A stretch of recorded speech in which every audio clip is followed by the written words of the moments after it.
todos, mi nombre es María Carolina Portela Fernández, yo soy residente de quinto año de neurocirugía de la Universidad de Antioquia y hoy vamos a hablar en esta reunión de anatomía sobre algunas consideraciones anatómicas en los abordajes anteriores a la columna cervical.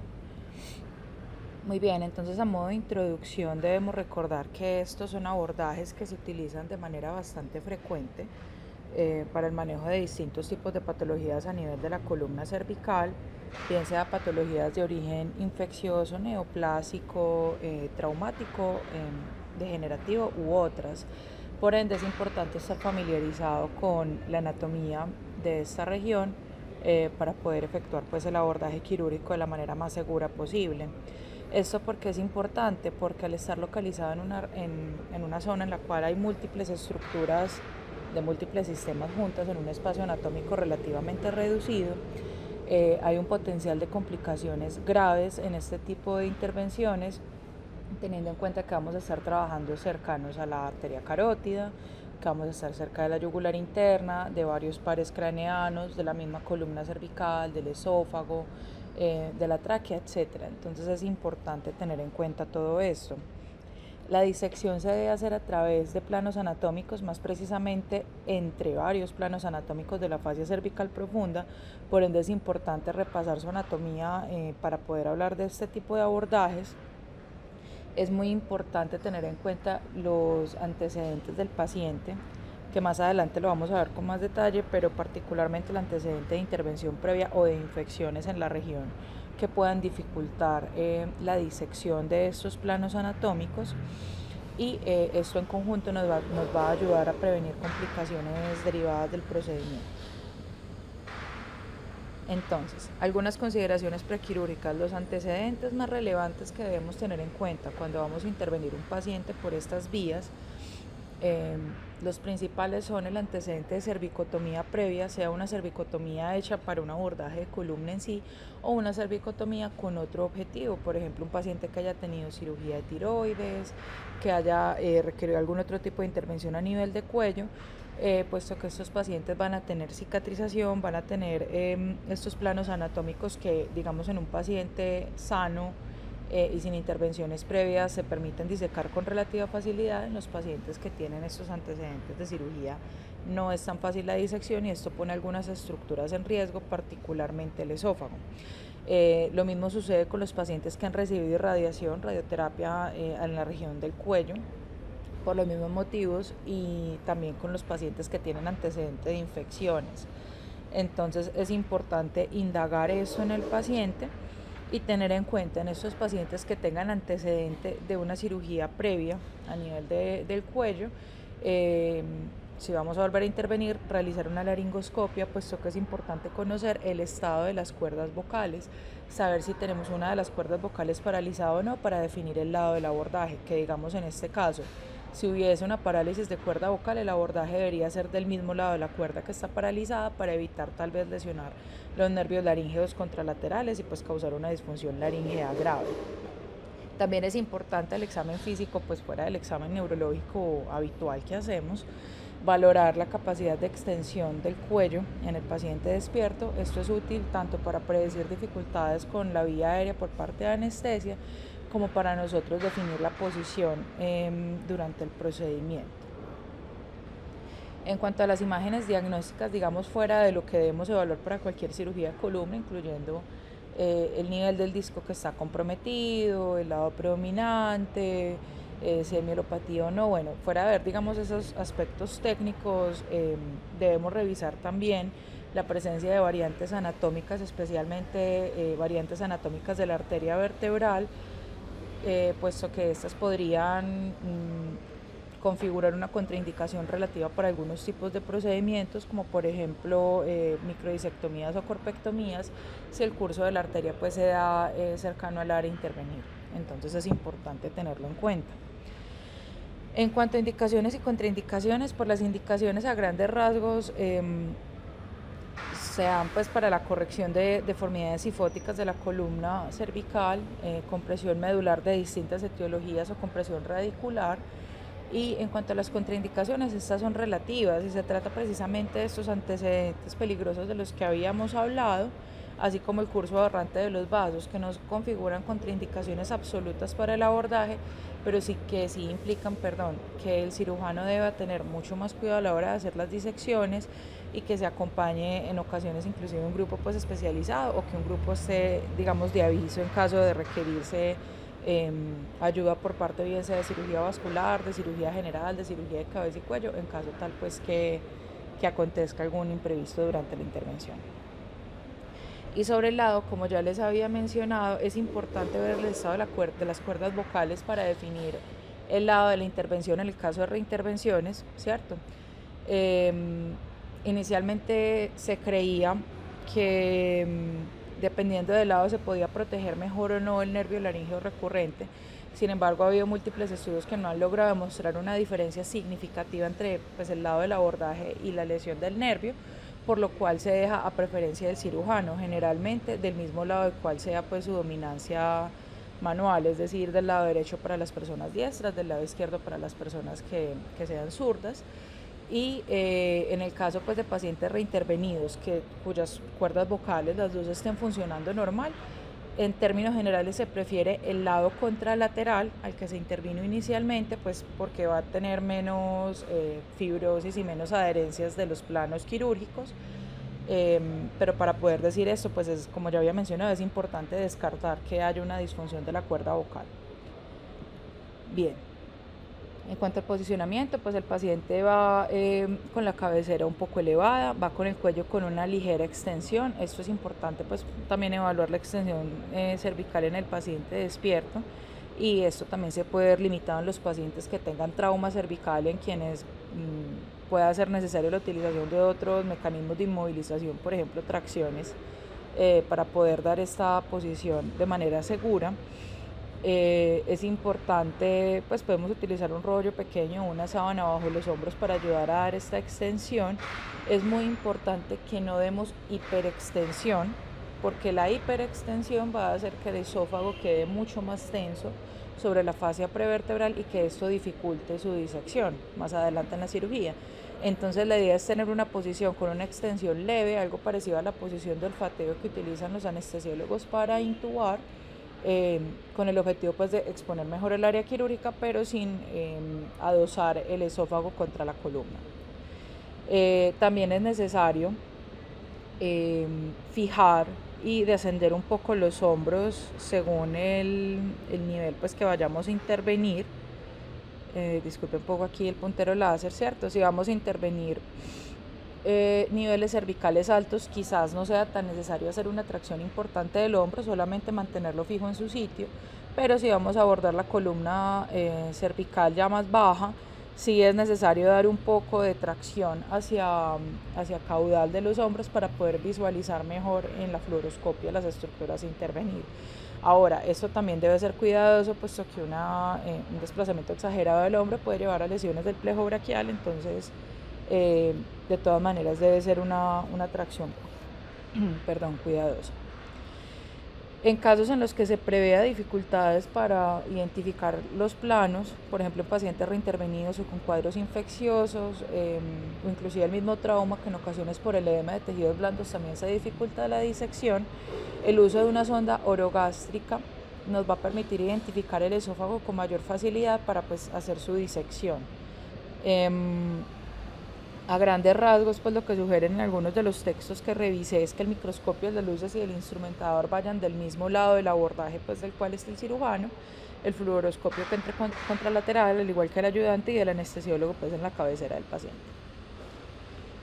Bueno, en cuanto a la anatomía de superficie relevante, entonces vamos a tener algunas estructuras de superficie que nos permiten más o menos planear las incisiones para los abordajes. Cuando vamos a hacer abordajes a la columna cervical alta, C1 a C3, utilizamos una línea más o menos 1 centímetro por debajo del gonion. ¿Sí? Aquí vemos en esta imagen superpuesta la columna.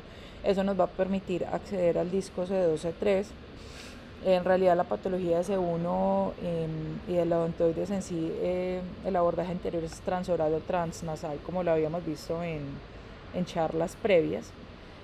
Para intervenir a nivel de C3, C4 vamos a tener la referencia al hueso hioides. Para intervenir a nivel de C4, C5 vamos a tener la referencia del cartílago, del borde superior del cartílago tiroides. C5, C6 va a ser el borde anterior de este mismo cartílago que se palpa pues en el cuello. Al nivel de C6, C7 vamos a tener el borde superior del cricoides, que recordemos que es el primer anillo traqueal. Y C7T1 lo vamos a tener en el borde inferior de este mismo cartílago. No obstante, y a pesar de estas referencias anatómicas de superficie, es muy importante verificar el nivel e intervenir con el fluoroscopio, puesto que estas estructuras, al estar en una envoltura facial diferente, tienen algo de movilidad que pues podría ser que no se corresponde exactamente con estos niveles. Entonces siempre se debe verificar con fluoroscopio, pero esto nos sirve para hacernos a una idea aproximada antes de hacer la primera imagen, más o menos por dónde vamos a entrar. Bueno, en cuanto a la incisión en la piel y ya la disección del plano superficial configurado por el músculo platisma, la incisión puede ser transversa o longitudinal. En términos generales se prefieren las incisiones transversas, puesto que estas incisiones siguen las líneas de tensión de la piel en el cuello, lo cual nos facilita una cicatrización más cosmética y que también, digamos, al haber arruguitas en el cuello, le permitan a uno localizar las incisiones en esta localización, también para obtener pues un resultado más cosmético en el paciente. La idea entonces es marcar la línea media desde el mentón hasta la escotadura external, listo, para tener claras esas referencias, y ya dependiendo del nivel de intervenir pues podemos marcar con el fluoroscopio, después con un marcador e infiltrar con anestésico local. También se pueden hacer incisiones longitudinales como esta que tenemos aquí. Las incisiones longitudinales generalmente se harán siguiendo el borde medial del músculo esternocleidomastoideo del lado a intervenir, y que la mitad de esta incisión, digamos, quede centrada en el nivel a que vamos a intervenir o los niveles que vamos a intervenir. Estas incisiones longitudinales en términos generales se han utilizado más para abordajes a múltiples niveles o en pacientes que requieran corpectomías, en quienes pues vamos a requerir una disección más extensa. No obstante, también es posible hacer abordajes a múltiples niveles con incisiones transversas, utilizando pues algunos tipsitos, particularmente disecar bien tanto el plano superficial anterior al platisma como la disección por debajo del platisma, entre el músculo platisma y la fascia cervical profunda, lo cual nos va a permitir movilizar mejor esos tejidos blandos y obtener una exposición mucho mejor a pesar de tener una incisión transversa. Bueno, el paso siguiente, una vez hacemos esto, pues vamos a tener un plano graso subcutáneo que va a estar mezclado con la fascia superficial del cuello. Después de este plano vamos a tener el músculo platisma. Recordemos que el músculo platisma pues hace parte de los músculos de la mímica facial, es muy superficial, tiene unas fibras que son en esencia verticales, y este va a ser el plano que debemos dividir antes de lograr llegar a la fascia profunda. En este esquema pues tenemos aquí mostrado cómo es la distribución habitual del músculo platisma. Recordemos que esto tiene igual mucha variabilidad individual, pero a grandes rasgos esa es la dirección de las fibras. Se prefiere, pues la mayoría de los textos en los que revisé prefieren dividir el platisma en forma transversa en el mismo sentido de la incisión, sin embargo también se puede ir de forma vertical. Ahora, una vez abrimos el músculo platisma, que eso se puede hacer con monopolar o con tijeras, en la mayoría encontré que preferían hacer la disección pues con tijeras, encontramos en el fondo una lámina que puede tener pues tejido adiposo en variable cantidad y la fascia profunda del cuello, ¿cierto? Entonces, una vez tenemos esta exposición, se puede hacer una disección debajo de estas hojas del músculo platisma, separándolo de la fascia cervical profunda para facilitar la extensión de los planos, la extensión del abordaje, perdón. Muy bien, entonces, y aquí nos vamos a quedar un ratico hablando de la fascia cervical profunda. ¿Qué es eso? Entonces, la fascia cervical profunda es un conjunto de láminas faciales que van a recubrir distintas estructuras del cuello y las van a compartimentalizar. Esto nos va a permitir tener los planos anatómicos a través de los cuales vamos a acceder a la columna vertebral vía anterior. La primera capa de la fascia, esta fascia cervical profunda, digamos, tiene tres capas grandes: una capa de revestimiento superficial, una capa pretracreal, que esta a su vez se va a subdividir en una fascia muscular y una fascia visceral, y la fascia prevertebral, que va a ser la que va a estar adosada a los cuerpos vertebrales y a los músculos espinales. Sin embargo, hay algunos otros repliegues importantes de los cuales vamos a hablar también, que pertenecen a distintos componentes de esta fascia. Entonces, la fascia de revestimiento, este es el músculo platisma cortado, lo vamos a encontrar justo por debajo del músculo platisma. nos va a estar cubriendo tanto la glándula submandibular, que aquí la vemos pues ya digamos descubierta sin esta fascia, ¿cierto? Vamos a tener la glándula submandibular, la parótida también va a estar cubierta por esta fascia de revestimiento, los músculos digástricos, los estiloioideos, el esternocleidomastoideo, perdón, y el músculo trapecio. ¿Listo? La fascia pretraqueal o la capa media pues, de la fascia cervical profunda va a tener un componente muscular que en esencia lo que nos va a envolver van a ser los músculos infraioideos y el músculo homoioideo, ¿cierto? También vamos a tener un componente visceral, estos músculos son estos que tenemos aquí recubiertos, ¿listo? También nos va a recubrir en su componente visceral la glándula tiroides, la paratiroides, la tráquea y el esófago, ¿listo? Y posterior al esófago vamos a tener una membrana que ahorita la vamos a ver con más detalle, llamada la fascia bucofaringea, que nos va a envolver los músculos constrictores de la faringe y el músculo buccinador en la cara. Esto nos va a dividir algunos planos anatómicos que son importantes, especialmente cuando vamos a hablar de infecciones del cuello, que tal vez no sea el tema pues, del cual nosotros hablamos más, pero es importante tenerlo en cuenta. La fascia prevertebral es la capa más profunda y esta nos va a cubrir los músculos prevertebrales, ¿listo? Tanto el largo del cuello y de la cabeza como los escalenos, ¿listo? Y los rectos capitis anteriores y el elevador de la escápula. En su porción posterior también nos va a envolver los músculos paraespinales profundos, el esplenio, el semiespinoso, todos estos músculos pues, profundos del dorso a nivel del cuello. La fascia alar es una capa que algunos debaten si se trata de una capa de una de estas fascias o si es una fascia independiente. Esta estructura se encuentra entre la fascia prevertebral y la bucofaringea y nos va a dividir dos espacios que son muy importantes. El espacio retrofaríngeo, el cual se comunica a su vez con el pericardio fibroso, y el espacio peligroso del cuello, que este espacio peligroso se comunica directamente con el mediastino posterior e implica pues que algunas de las infecciones de esta región, particularmente en ese espacio, se continúen hasta el mediastino, puedan provocar una mediastinitis pues con una miríada de complicaciones adicionales. En cuanto a la vaina carotidia, también se ha debatido si la vaina carotidia está conformada simplemente por distintas fibras de las tres capas de la fascia cervical profunda o si es una fascia independiente. Independientemente, valga la redundancia de ello, la función principal de esta vaina va a permitir el deslizamiento y la movilidad tanto de la arteria carótida como del nervio vago y la yugular, y permiten que se deslice junto con los movimientos pues, del cuello y que estas estructuras pues, no queden a tensión, ¿cierto? Durante los movimientos pues, que hacemos con toda la región del cuello. Entonces vemos aquí un corte transversal, listo, que vamos a ver un poco mejor cómo se dividen estas láminas de la fascia.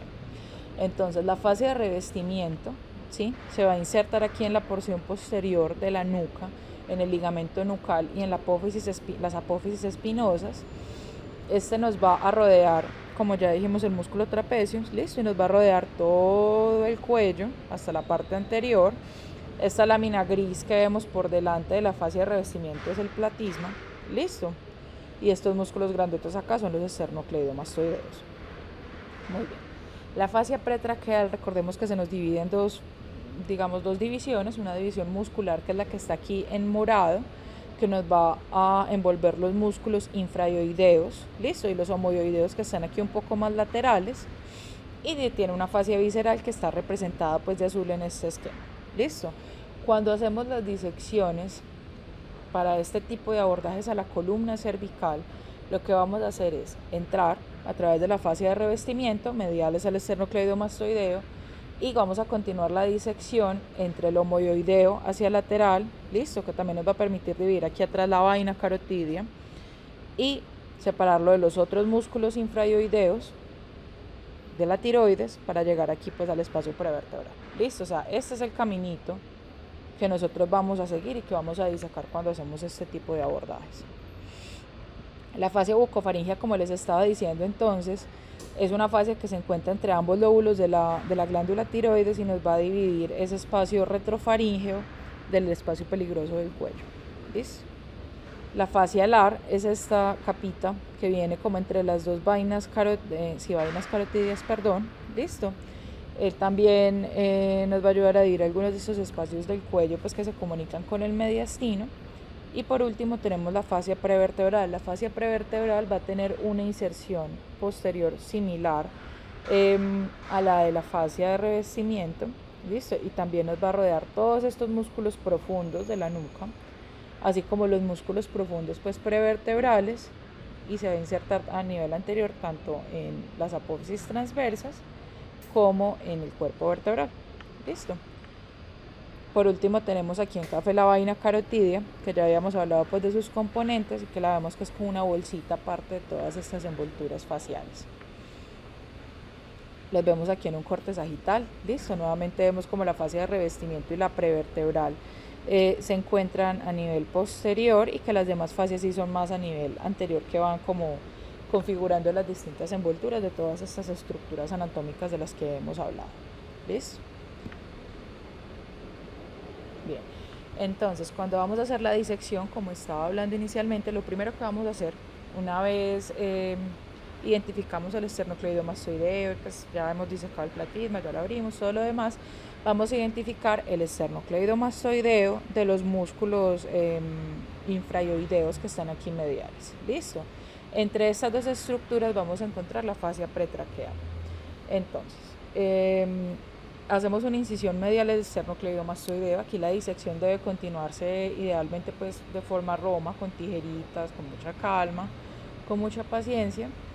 Nos vamos profundizando en la fascia pretraqueal, seguimos haciendo disección roma entre los músculos infraioideos y las vísceras hacia medial, y el músculo homoioideo y la vaina carotidia hacia lateral.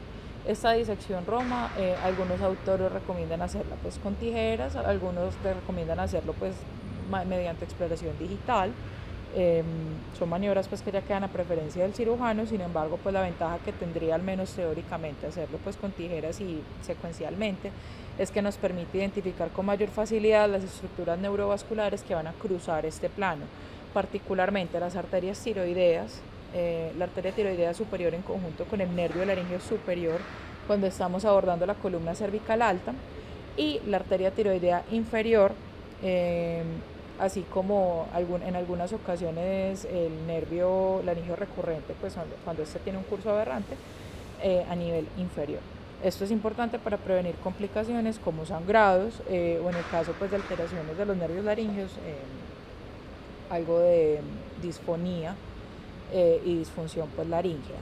Es importante que tengamos en cuenta las arterias tiroideas, particularmente las superiores, se pueden sacrificar en caso tal que sea necesario para el abordaje, pero en caso tal de requerir sacrificarlas, la indicación clara es ligar las arterias en vez de coagular y dividirlas como habitualmente hacemos nosotros. ¿Esto por qué? Porque el riesgo de un hematoma sufocante en cuello, digamos, es significativo con cualquier sangrado en esta área, y por ende, en términos generales, se ha preferido hacer ligadura del vaso en caso pues de requerir.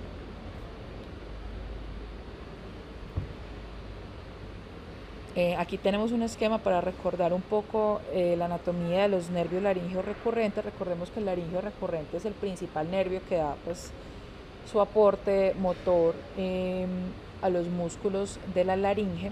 Listo, excepto pues el cricotiroideo, que es del laringeo superior.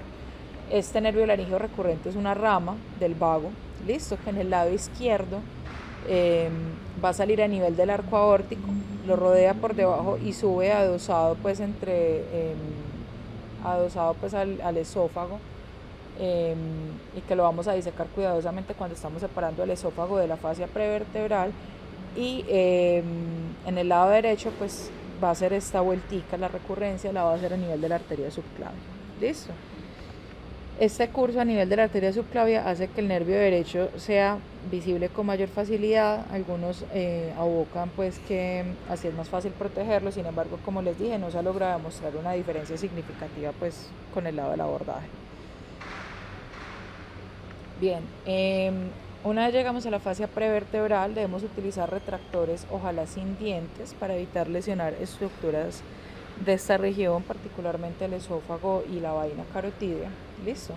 Con estos retractores vamos a movilizar el esófago y la tráquea. Se pueden utilizar para hacer la disección roma, disectores perromos, o se pueden utilizar también torundas de gasa tiempo con este objetivo, hasta que logremos pues tener una exposición satisfactoria de esta región. Aquí vemos en esta imagen la vaina carotidia, que no la tienen pues retraída del todo. Posteriormente uno debe profundizar el retractor hasta allí para evitar exponerla. Listo. Aquí medial no vamos a ver, pero están retraídos hacia medial las estructuras pues viscerales del cuello, y aquí en el fondo vamos a ver el disco intervertebral, que ya lo tienen marcado aquí con marcadorcito, y la fascia prevertebral junto con los músculos. En este punto es importante hacer nuevamente comprobación radiológica del nivel a intervenir o los niveles a intervenir, y una vez hacemos esto se debe elevar el longus colli. Entonces vamos a incidir sobre la fascia prevertebral. Algunos sugieren que sea con tijeras, otros pues con monopolar a baja intensidad.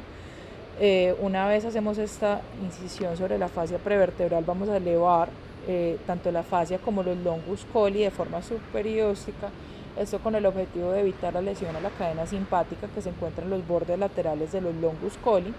Y vamos a disecar esto hasta máximo las articulaciones uncovertebrales, puesto que justo lateral a la articulación uncovertebral vamos a tener ya los forámenes transversarios y las arterias vertebrales, estructuras que queremos evitar pues encontrarnos en este tipo de abordajes.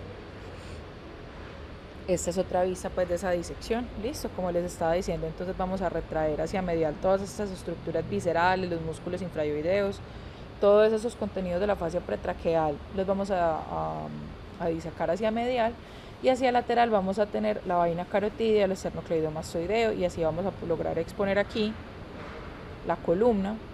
Y es muy importante ya en este paso estar siempre ubicados en la línea media, tener bien reparada la línea media, o en caso pues de dudas comprobar radiológicamente que estemos en la línea media para evitar lateralizar la disección y que de pronto terminemos encontrándonos las arterias vertebrales. Bien, entonces aquí un pequeño video pues para mostrar un poco cómo vamos a hacer la descompresión espinal. Tenemos el ánulo fibroso que se va a incidir para ingresar al núcleo pulposo.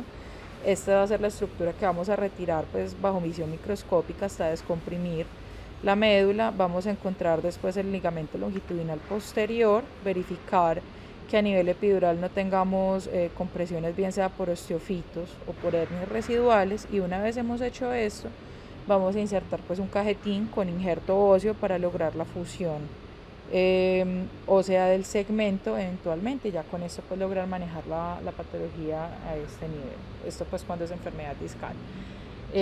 Dependiendo del número pues de niveles se puede utilizar placas o hay también pues cajetines autobloqueantes, pues ya digamos otros detalles más técnicos que hemos visto en otras charlas, pero que es importante tenerlos en cuenta.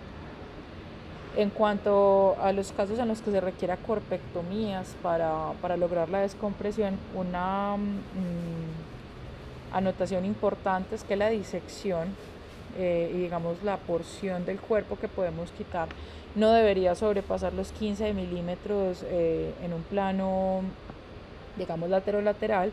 ¿Para qué? Para evitar precisamente ponernos en riesgo de llegar a los forámenes transversarios y pues tener una lesión vascular, o también ingresar al foramen radicular y tener una lesión pues, radicular secundaria. ¿Listo? El injerto en estos casos puede ser bien sea un injerto pues cadavérico de fíbula o también puede ser un cilindro pues con injerto óseo en su interior. ¿Listo? En cuanto al cierre, vamos a cerrar dos planos, el platisma y la piel. Algunos cirujanos prefieren cerrar también plano subcutáneo antes de la piel, otros no lo hacen. En realidad pues queda a discreción del cirujano. Es importante la utilización de drenes en las primeras 24 horas, dejar un dren en el área pues que disecamos hasta la columna, puesto que como ya hemos mencionado, uno de los riesgos grandes de este tipo de cirugías es la formación de hematomas que pues por la localización pueden comprimir fácilmente la vía aérea de forma extrínseca y complicarnos la evolución postoperatoria del paciente. Por ende es preferible dejar un dren las primeras 24 horas y una vez comprobado que no hay sangrado importante, retirarlo. Y lo otro que sugieren es que el paciente duerma los primeros días en una posición semisentada con la cabecera elevada, esto para disminuir la congestión venosa y el edema de tejidos blandos circundantes en estos casos. Es importante advertirle a los pacientes que la gran mayoría van a tener algo de disfagia, precisamente por la presión, pues, y por la disección que se hace sobre el esófago, pero que eso en la mayoría de los casos es transitorio.